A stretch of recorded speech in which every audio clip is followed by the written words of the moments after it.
L'aula del tribunale era gremita. Ogni posto occupato da spettatori che avevano sentito parlare del caso. Il divorzio burrascoso che avrebbe dovuto portarmi a perdere tutto.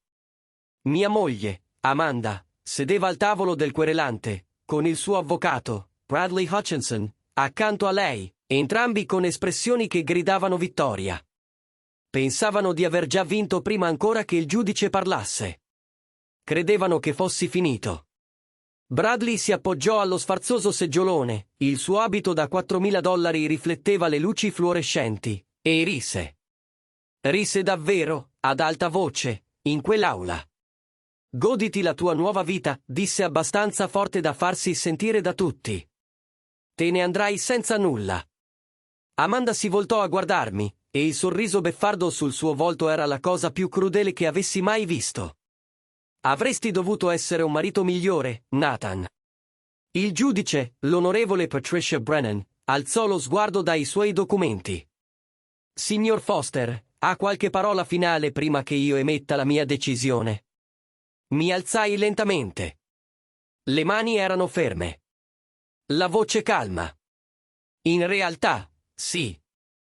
Vorrei presentare questo come prova. Passai alla mia avvocatessa, Jennifer Cole, una busta manila. Lei la consegnò al cancelliere, che la portò al giudice Brennan. L'aula cadde nel silenzio. Si sentiva il respiro della gente, in attesa. Il giudice aprì la busta. I suoi occhi scorsero la prima pagina, poi si spalancarono. Passò alla seconda, poi alla terza. La sua espressione cambiò da neutra a scioccata, fino a diventare furiosa. Il volto di Amanda passò da compiaciuto a confuso, poi pallido in meno di 10 secondi. Bradley Hutchinson si alzò. Vostro onore, obiettiamo su questa presentazione dell'ultimo minuto. Non abbiamo avuto tempo di esaminarla. Si sieda, signor Hutchinson, disse il giudice, la voce tagliente come una lama. Vorrà vedere questo. Fu allora che capii di aver vinto. Fu allora che Amanda capì che il suo mondo stava per crollare. Mi chiamo Nathan Foster. Ho 43 anni e 3 mesi fa pensavo che la mia vita fosse perfetta. Gestivo una società di consulenza finanziaria di successo a Portland. Guadagnavo abbastanza da non far mai mancare nulla alla mia famiglia. E ero sposato con Amanda da 17 anni. Avevamo 2 figli, Olivia, 15 anni, e Tyler, 12. Bravi ragazzi, intelligenti, gentili, il tipo di figli di cui si va fieri come genitori. Ma sto andando troppo avanti. Lasciate che inizi dall'inizio. Dal momento in cui scoprii che tutto ciò che avevo costruito era una menzogna. Prima di andare oltre, se vi sta piacendo questa storia e volete ascoltarne altre simili, per favore premete il pulsante di iscrizione. Lasciate un commento qui sotto dicendo cosa pensate che Nathan dovrebbe fare dopo e schiacciate il pulsante e mi piace. Aiuta davvero il canale a crescere. Ora, torniamo alla storia. Tutto iniziò 6 mesi fa, un martedì sera. Amanda si comportava in modo strano da circa 3 mesi. Distante, riservata. Aveva preso nuovi hobby, aveva iniziato ad allenarsi di più, comprava vestiti nuovi che però non indossava mai davanti a me. Segnali classici, no. Ma io mi fidavo di lei. 17 anni di matrimonio, mi fidavo ciecamente. Quel martedì tornai a casa presto da un incontro con un cliente che era stato cancellato. La casa era silenziosa. La macchina di Amanda era nel vialetto, ma lei non era né in cucina né in soggiorno. Sentii delle voci al piano di sopra. Risate. Una voce maschile mescolata a quella di mia moglie. Il cuore cominciò a battermi forte. Salì le scale lentamente, ogni gradino sembrava durare un'ora.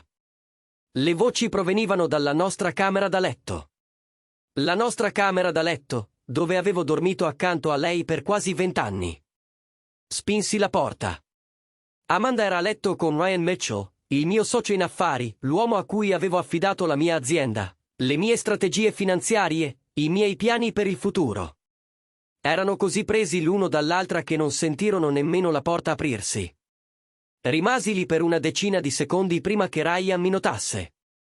Il suo volto divenne bianco.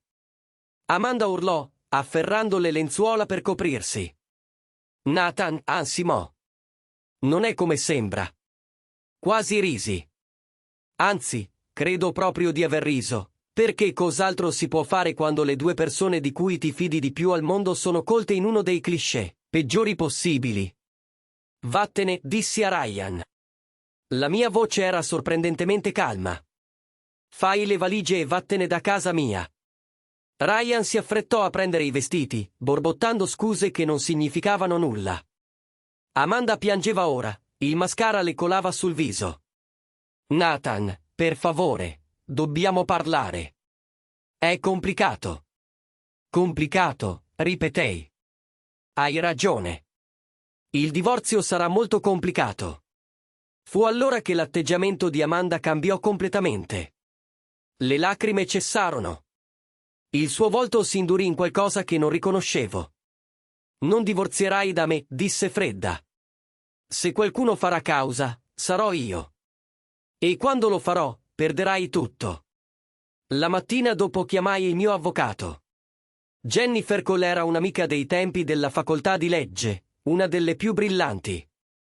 E si specializzava in divorzi complessi. Quando le raccontai cosa era successo, rimase in silenzio per un lungo momento. Nathan, devo chiederti una cosa, disse con cautela Jennifer. Hai qualche prova del tradimento? Li ho trovati nel mio letto. Quella è testimonianza, non prova. Amanda negherà. Ryan negherà. Diventerà un lui ha detto, lei ha detto. Hai foto, video, messaggi. Mi sentii stupido.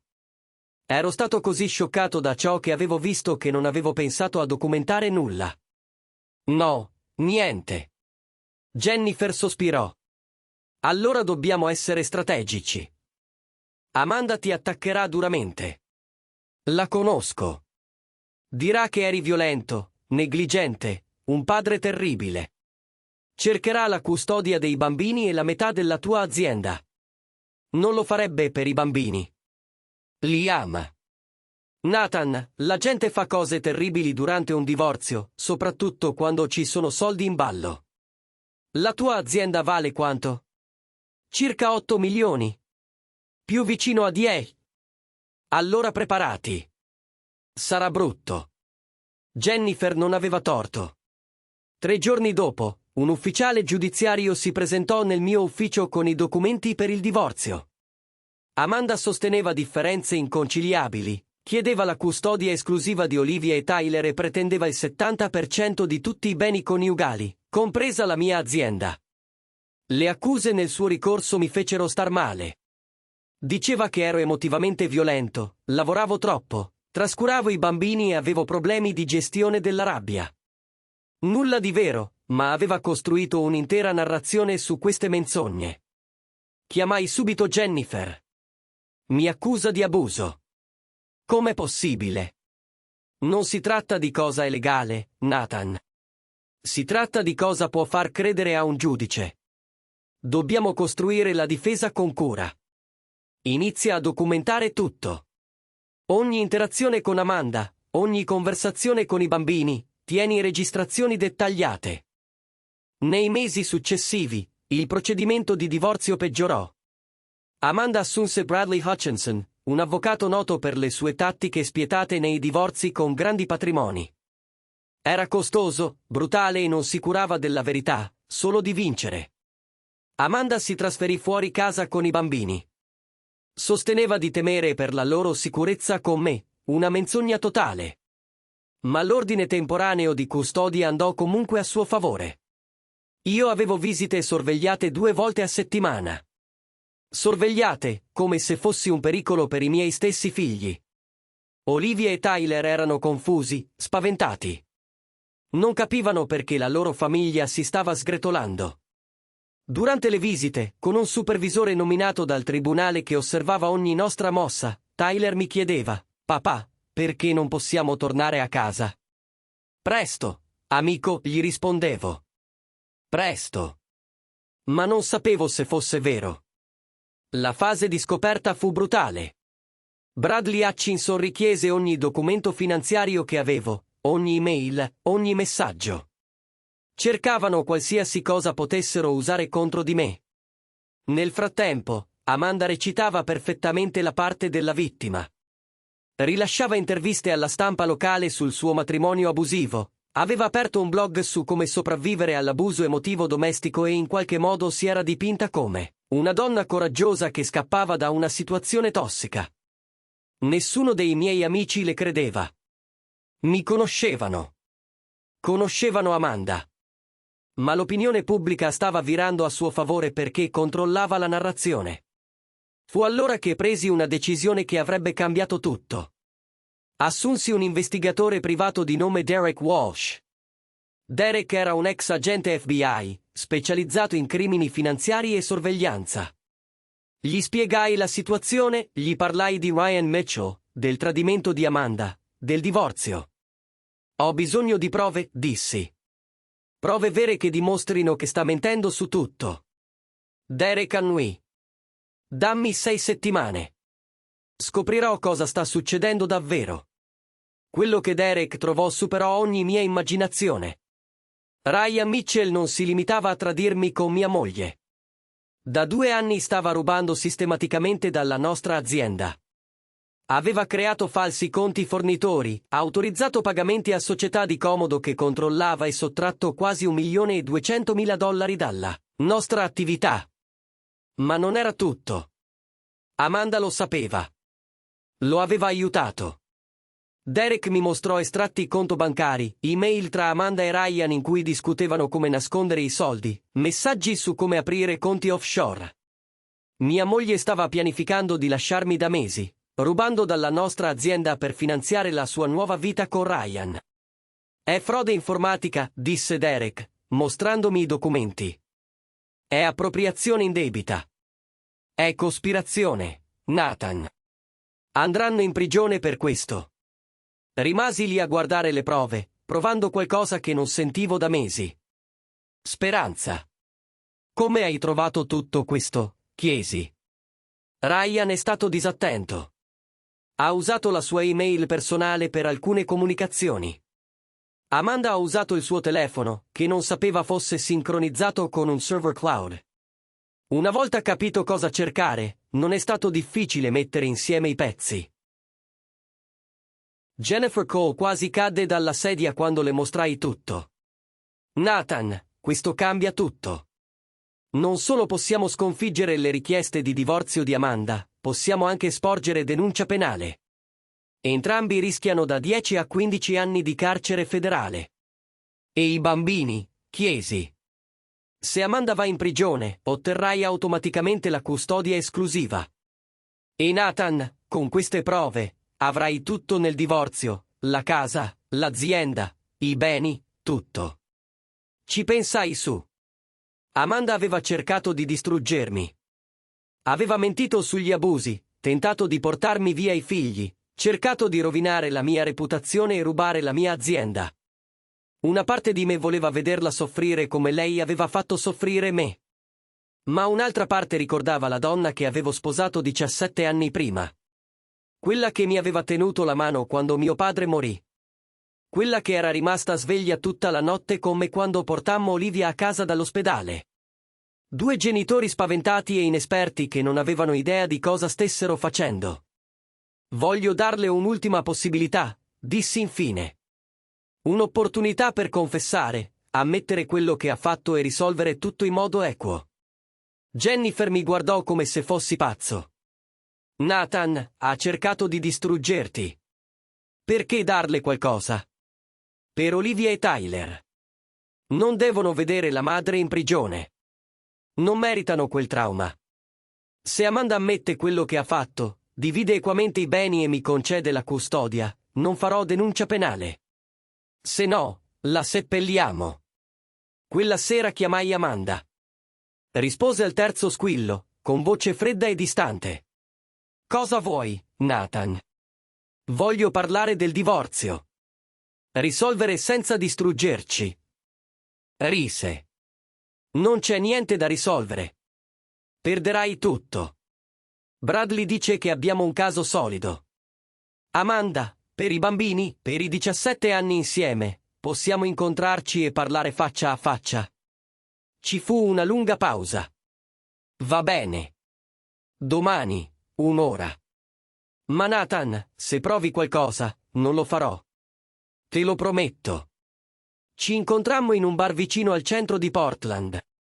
Amanda arrivò con 15 minuti di ritardo, occhiali da sole firmati e una borsa che probabilmente costava più dell'affitto mensile di molti. Soldi rubati, lo sapevo ora. Si sedette di fronte a me senza ordinare nulla. Hai un'ora. Inizia a parlare. So di Ryan, dissi semplicemente. Il suo volto non cambiò. Non so di cosa parli. So della relazione. So dei soldi. So tutto, Amanda. Rise. Una volta ci hai beccati, Nathan. Una volta in 17 anni. Non è prova di un'abitudine. Non ti servirà in tribunale. Tirai fuori una cartellina e la feci scivolare sul tavolo. Forse no, ma questo sì. Amanda aprì la cartellina. La guardai mentre realizzava cosa stava vedendo. Estratti conto, email, messaggi, tutto quello che Derek aveva trovato. Dove hai preso tutto questo? Sussurrò. Non importa. Conta che ce l'ho. Amanda, tu e Ryan avete rubato dalla nostra azienda per 2 anni. È frode informatica federale. È appropriazione indebita. È cospirazione. Rischiate 15 anni di carcere federale. Tremava. Non puoi usare queste prove. È sorveglianza illegale o qualcosa del genere. Tutto è stato ottenuto legalmente e finirà all'FBI, a meno che tu non accetti di risolvere il divorzio ora. Cosa vuoi? Chiese a voce bassa. Voglio la verità in tribunale. Voglio che ritiri tutte le accuse di abuso. Voglio la custodia esclusiva di Olivia e Tyler, con visite ragionevoli per te. Voglio proteggere la mia azienda e che tu restituisca ogni centesimo rubato. Gli occhi di Amanda si riempirono di lacrime. Non mi resterà nulla. Avrai la tua libertà. È più di quanto meriti. Rimase a lungo a fissare i documenti. Alla fine alzò lo sguardo. Ryan diceva che sarebbe andata bene. Diceva che non l'avresti mai scoperto. Ryan è un idiota, e tu gli hai dato fiducia invece che a me. Mi dispiace, sussurrò. Non mi interessano le tue scuse. Abbiamo un accordo. Amanda annuì lentamente. Sì, abbiamo un accordo. Ma Amanda mentiva. Avrei dovuto saperlo. Chi mente una volta mente ancora. Chi tradisce una volta lo rifarà appena pensa di farla franca. 2 settimane dopo eravamo di nuovo in tribunale per quella che doveva essere un'udienza di conciliazione. Pensavo che Amanda avrebbe ammesso i suoi errori e risolto tutto equamente. Invece raddoppiò le sue menzogne. Seduta al tavolo del querelante con Bradley Hutchinson, quando il giudice Brennan chiese se fossero pronti a discutere un accordo, Bradley si alzò e disse: Vostro onore, la mia cliente desidera procedere al processo. Crediamo di poter dimostrare che il signor Foster ha nascosto beni e commesso frode finanziaria. Quasi mi alzai per urlare. Jennifer mi strinse il braccio per tenermi seduto. Nathan, stai calmo, sussurrò. Lascia che scavino la loro fossa. Il giudice Brennan sembrò sorpreso. Signor Hutchinson, ero sotto l'impressione che entrambe le parti volessero negoziare. Era prima di scoprire le irregolarità finanziarie del signor Foster, rispose Bradley con disinvoltura. Crediamo che abbia nascosto sistematicamente denaro in conti offshore e falsificato documenti aziendali. L'accusa era così assurda che quasi risi. Mi stavano accusando di ciò che Amanda e Ryan avevano fatto. Vostro onore, disse Jennifer alzandosi, queste accuse sono infondate e diffamatorie. Chiediamo un'udienza immediata per presentare prove che scagioneranno il mio cliente e smaschereranno la vera frode. Concesso, disse il giudice Brennan. Ci rivedremo tra 2 settimane per un'udienza probatoria completa. Quelle 2 settimane sembrarono un anno. Amanda e Bradley erano sicuri di sé. Pensavano di avermi messo con le spalle al muro. Credevano che le loro accuse avrebbero confuso le acque abbastanza da farmi accettare un accordo pur di chiudere tutto. Non avevano idea di cosa stava per succedere. La sera prima dell'udienza, cenai con Olivia e Tyler. Amanda li aveva per il weekend, ma avevo organizzato una cena speciale nel loro ristorante preferito. «Papà, cosa succede tra te e mamma?» chiese Olivia. Aveva 15 anni, abbastanza grande per capire che qualcosa non andava. «Tua madre ed io stiamo divorziando», dissi sinceramente. «Domani ci sarà un'udienza in tribunale dove il giudice deciderà cosa succede dopo». «Stai bene, Cheese Tyler?» Aveva 12 anni, cercava di essere coraggioso, ma nei suoi occhi vedevo paura. «Starò bene. Lo prometto. Anche voi starete bene. Qualunque cosa succeda domani, vi voglio bene più di ogni altra cosa al mondo». Olivia scoppiò a piangere. «Vorrei solo che tutto tornasse normale». La strinsi forte. «Lo so, tesoro. Lo so». La mattina dell'udienza indossai il mio miglior abito. Jennifer mi raggiunse al tribunale con 3 scatole di prove. Tutto quello che Derek aveva trovato, tutto quello che avevamo raccolto in mesi. «È questo», disse Jennifer. «Una volta presentate queste prove, non si torna indietro. Amanda andrà in prigione. Ryan andrà in prigione. Sei sicuro di volerlo?» Pensai alla conversazione con Olivia e Tyler, pensai alle menzogne di Amanda, al suo tradimento, al tentativo di distruggermi anche quando le avevo offerto clemenza. «Sono sicuro», dissi. L'aula si riempì rapidamente. La voce si era sparsa e la gente voleva vedere come sarebbe finita. Amanda e Bradley arrivarono sicuri di sé. Lei indossava un abito sobrio, recitando perfettamente la parte della moglie offesa. Il giudice Brennan chiamò l'ordine in aula. «Questa è l'udienza probatoria nel caso Foster contro Foster. Signor Hutchinson, credo volesse presentare prove di cattiva condotta finanziaria».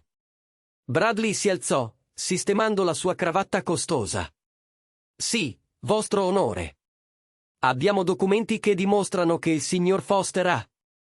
«In realtà, vostro onore», interruppe Jennifer alzandosi, «prima che il signor Hutchinson presenti le sue prove fabbricate, vorrei sottoporre qualcosa al tribunale». Il volto di Bradley divenne rosso. «Obiezione. L'avvocato è fuori luogo». «Lo autorizzo», disse il giudice Brennan. «Signora Cole, cosa ha?»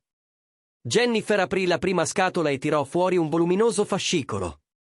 «Vostro onore, abbiamo prove di una cospirazione tra Amanda Foster e Ryan Mitchell per frodare l'azienda Foster di circa $1.200.000 in un periodo di 2 anni. Abbiamo estratti conto bancari, corrispondenza email, messaggi di testo e testimonianze che dimostrano che entrambe le parti hanno commesso frode informatica, appropriazione indebita e cospirazione». L'aula esplose. La gente ansimava, bisbigliava. Il volto di Amanda passò da sicuro a confuso, poi terrorizzato. Bradley si alzò di scatto. «Vostro onore, ci opponiamo a queste prove. Non abbiamo avuto tempo di esaminarle». «Si sieda, signor Hutchinson», disse il giudice Brennan con tono deciso.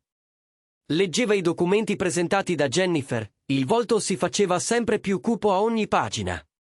«Signora Cole», disse infine il giudice, «questo sembra indicare attività criminale». «Sì, vostro onore. Abbiamo già informato la FBI. Sono pronti ad avviare procedimenti penali appena questa udienza si concluderà». Amanda tremava. Si voltò verso Bradley e sussurrò qualcosa freneticamente. Bradley guardò i documenti, poi Amanda, poi me. Per la prima volta da quando era iniziato questo incubo, vidi paura nei suoi occhi. «Vostro onore», disse Bradley, con un tono completamente smorzato, «chiedo una pausa per discutere con la mia cliente». «Negato», disse il giudice Brennan con freddezza. «Signorina Foster, lei e il signor Mitchell ha sottratto denaro dall'azienda di suo marito. Amanda rimase seduta in silenzio, le lacrime le scorrevano sul volto. Signorina Foster, le ho fatto una domanda. Invoco il mio diritto al quinto emendamento contro l'autoincriminazione, sussurrò Amanda. La giudice Brennan batté con forza il martelletto. Questa corte è scioccata e indignata da queste rivelazioni. Signora Foster, è entrata in questa aula dichiarandosi vittima di abusi mentre in realtà era coinvolta in una frode criminale contro suo marito. Ha sprecato il tempo di questa corte con accuse false, tentando di rubare all'uomo che aveva giurato di amare e onorare. Vostro onore, per favore, iniziò Bradley. Non ho finito, signor Hutchinson. Anzi, ho delle domande anche per lei. Era a conoscenza di questa frode? Bradley impallidì. Vostro onore, so solo quello che la mia cliente mi ha detto. Ha fatto qualche verifica? Ha indagato sulle sue affermazioni o ha semplicemente presentato i documenti che le ha chiesto, visto che pagava le sue tariffe esorbitanti? Bradley non trovò risposta. La giudice Brennan si rivolse a me. Signor Foster, le devo delle scuse. Questa corte le ha permesso di essere trascinato per mesi in accuse infondate. Sono pronta a emettere la sentenza immediatamente, se è pronto a procedere. Mi alzai. Vostro onore, prima di decidere vorrei dire qualcosa. La giudice annuì. Prego. Guardai Amanda. Non volle incrociare il mio sguardo. Ti ho amato, dissi. Per 17 anni ti ho amato. Ho costruito una vita con te. Ti ho affidato tutto quello che avevo. E tu hai distrutto tutto per soldi e per un uomo che non valeva nemmeno una frazione di ciò che avevamo insieme. Amanda singhiozzava ormai. Nathan, ti prego. Ti ho dato la possibilità di rimediare. Continuai. 2 settimane fa ti ho offerto un accordo. Avresti potuto ammettere ciò che hai fatto, risolvere tutto in modo equo e andare avanti con un po' di dignità. Invece hai scelto di raddoppiare le tue menzogne. Hai scelto di accusarmi dei crimini che invece hai commesso tu. Ora non ottieni nulla. Esattamente ciò che volevi darmi, niente. L'aula cadde nel silenzio più totale. La giudice Brennan schiarì la gola. Signor Foster, ha qualche ultima parola prima che emetta la sentenza? Tirai fuori un altro documento dalla tasca della giacca. In realtà sì. Vorrei presentarlo come prova. Lo consegnai a Jennifer, che lo passò all'ufficiale giudiziario. La giudice Brennan lo aprì e lesse rapidamente. Gli occhi le si spalancarono. È quello che penso, chiese. Sì, vostro onore. È una confessione firmata da Ryan Mitchell. Ha accettato di testimoniare contro Amanda in cambio di una pena ridotta. È già in custodia dell'FBI. Il volto di Amanda divenne completamente bianco. Sembrava stesse per svenire. Bradley Hutchinson lasciò cadere la penna. Ryan Mitchell ha fornito un resoconto dettagliato dell'intero schema fraudolento, continuai. Ha spiegato come Amanda ha ideato il piano, come l'ha aiutato a creare le società di comodo, come progettava di divorziare da me e dividere il denaro rubato con lui. Ha consegnato tutto all'FBI. La giudice Brennan lesse attentamente il documento. Quando finì, guardò Amanda con puro disgusto. Signora Foster, lei è una bugiarda, una ladra e una truffatrice. Concedo al signor Foster la custodia esclusiva dei figli minorenni. Gli assegno il 100% di tutti i beni coniugali, inclusa la casa di famiglia e la sua azienda. Restituirà ogni centesimo rubato, con interessi e danni. Inoltre, raccomando al procuratore distrettuale di procedere con l'azione penale nella massima misura consentita dalla legge. Batté il martelletto. L'udienza è conclusa. L'aula esplose di nuovo. La gente urlava. I giornalisti correvano verso l'uscita per inviare i loro articoli. Amanda crollò sulla sedia, singhiozzando incontrollabilmente. Bradley Hutchinson stava già facendo le valigie, probabilmente cercando di capire come prendere le distanze da quel disastro. Jennifer mi abbracciò. Abbiamo vinto, Nathan. Abbiamo vinto tutto. Guardai Amanda mentre veniva condotta fuori dall'aula dagli agenti dell'FBI che aspettavano nel corridoio. Si voltò a guardarmi una volta, il volto devastato da lacrime e mascara, e mi sussurrò con le labbra: mi dispiace. Troppo tardi, pensai. Troppo tardi. Quella sera andai a prendere Olivia e Tyler a scuola. Corsero da me, abbracciandomi forte. Papà, abbiamo sentito cosa è successo, disse Olivia. Mamma andrà davvero in prigione. Probabilmente, risposi onestamente. Ha fatto cose molto brutte, tesoro. Noi staremo bene, chiese Tyler. Mi inginocchiai per essere alla loro altezza.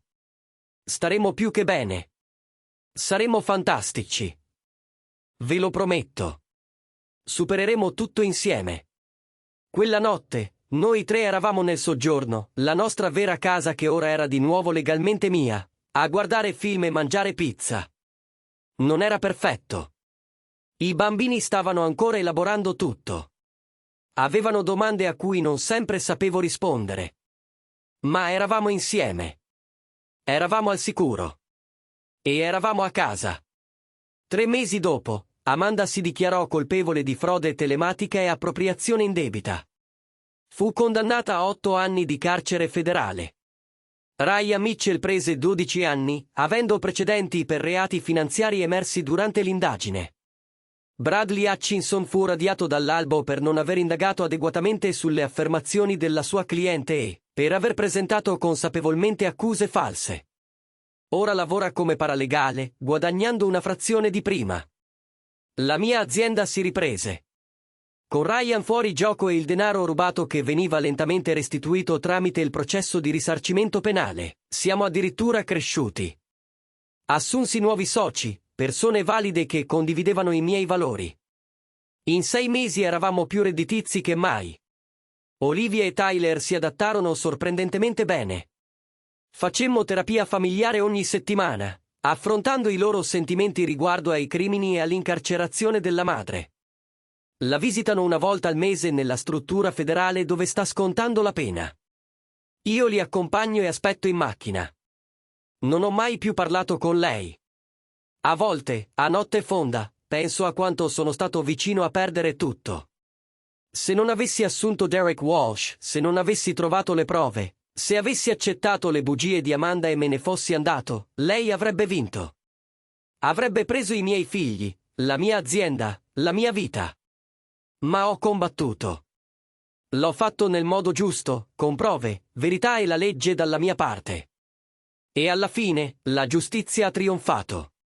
Se state attraversando qualcosa di simile, se qualcuno di cui vi fidate cerca di distruggervi con le menzogne, non mollate. Documentate tutto. Cercate la verità. Lottate per ciò che è vostro. Perché a volte le persone che ci feriscono di più sono quelle da cui non ce lo saremmo mai aspettato. E a volte l'unico modo per vincere è lasciare che sia la verità a parlare da sola. Se questa storia vi ha colpito, lasciate un commento qui sotto con i vostri pensieri. Avete mai dovuto lottare per la verità in una situazione difficile? Com'è andata? Mi piacerebbe conoscere le vostre esperienze. E non dimenticate di iscrivervi al canale per altre storie come questa. Cliccate mi piace se volete vedere continuare la storia di Nathan, perché c'è ancora molto da raccontare sulla ricostruzione della vita dopo un tradimento. Grazie per aver guardato e ricordate, alla fine la verità vince sempre. Basta avere la pazienza di lasciarla emergere.